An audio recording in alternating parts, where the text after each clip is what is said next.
Hey, welcome. It's Brian, and this is Guitar Solo Reactions, and today we are doing Dirty Loops, and the song is Just Dance. Thank you to everybody that suggested the song, who liked, subscribes, and comments, all of that stuff. Super appreciated. And as many of you know that have watched several of these, this has become one of my favorite bands to kind of do reaction videos to.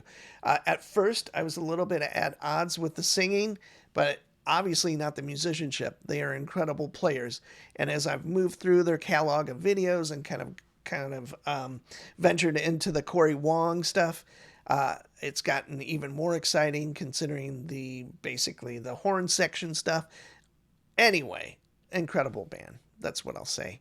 And with that said, here's Just Dance.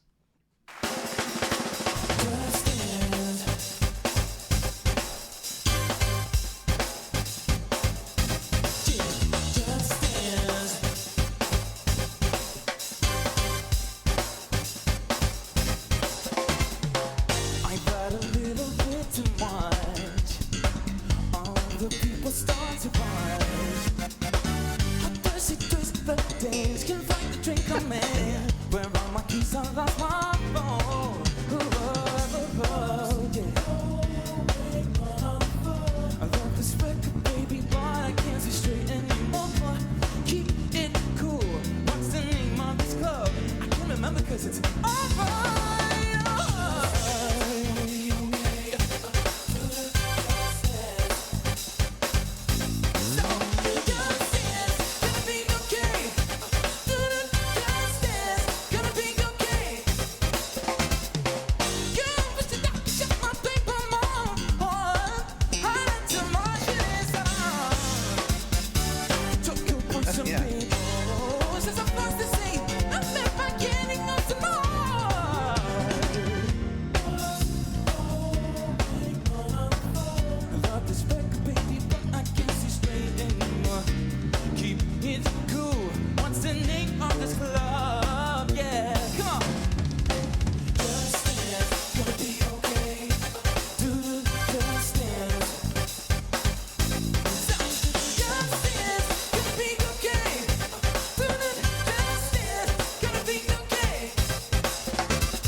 What I love about the bass, and it's probably the Matheson with the kind of true temperament frets, which are really intriguing. So if you don't know what the deal is with the frets and why they're like that, the guitar, when it's tuned to essentially standard guitar tuning, has some pretty big imperfections, mostly, or bass.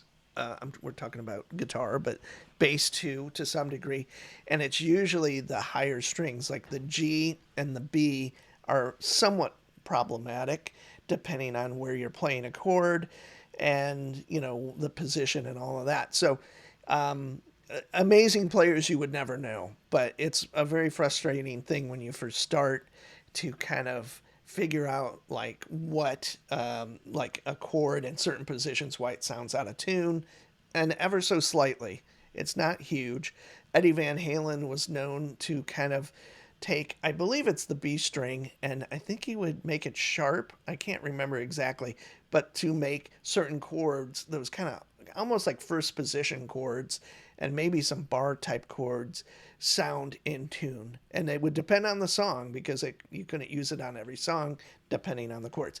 Anyway, my point is those frets are kind of supposedly to correct all of those kind of slight imperfections. So you tune it, and those frets correlate to the string and kind of correct it physically, basically. And so it's really, really interesting. I've never played one.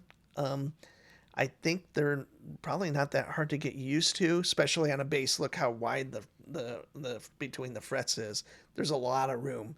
But I really wanted to talk about this bass because if you look at it, you know, it's got this huge bout that goes really far on the fretboard, or however you want to call it, the fingerboard. I think that's actually the word you use, fingerboard. But underneath it goes way deep, so you can play all these high notes.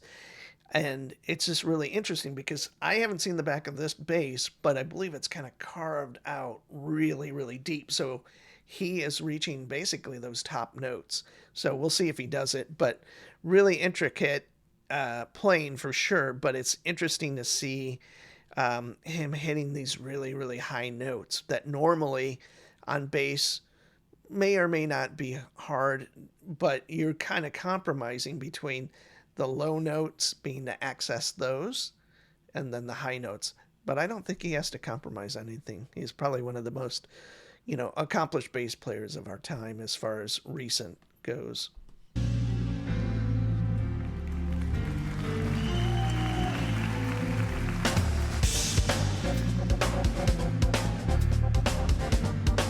So, sorry, 24 frets. I've mentioned it before. Anthony Jackson was one of the first 6-string guitar or bass players, bass players. He had a Ken Smith specifically made for him. I believe Ken Smith was the first builder for him, and he had 24 frets, so he could access all of those notes basically up to the 24th fret.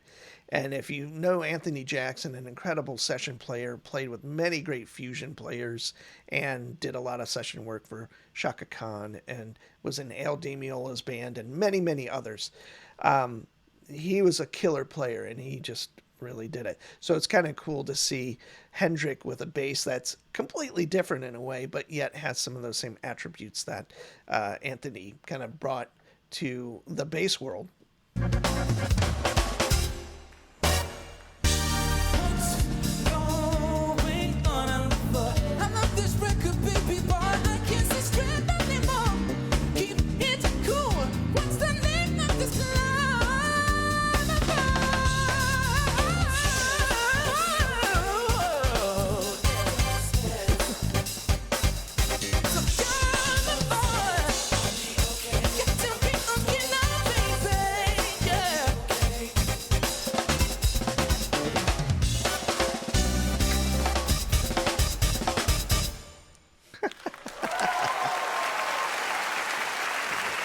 Now, what would make this song, this is obviously, I think I saw Lady Gaga was one of the writers of this. I've never heard it. I'd love to hear, instead of 2 keyboard players, a guitar player. That would make this band perfect for me. And now, it probably would mess with the aesthetic of what they're trying to do.